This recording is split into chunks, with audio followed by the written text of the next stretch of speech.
Yang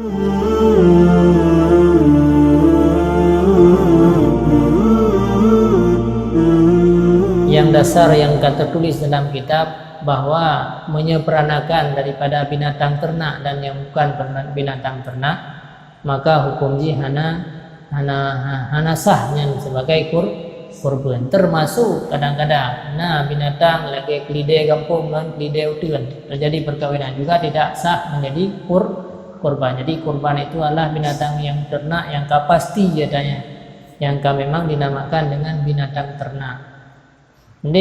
Makanya disunatkan untuk berkorbannya hanya bak binatang ternak, bukan mandu-mandu binatang yang lain. Ini membuktikan bahwa ada khususiat pada binatang tersebut, ada khususiat, maka tidak boleh, tidak sah.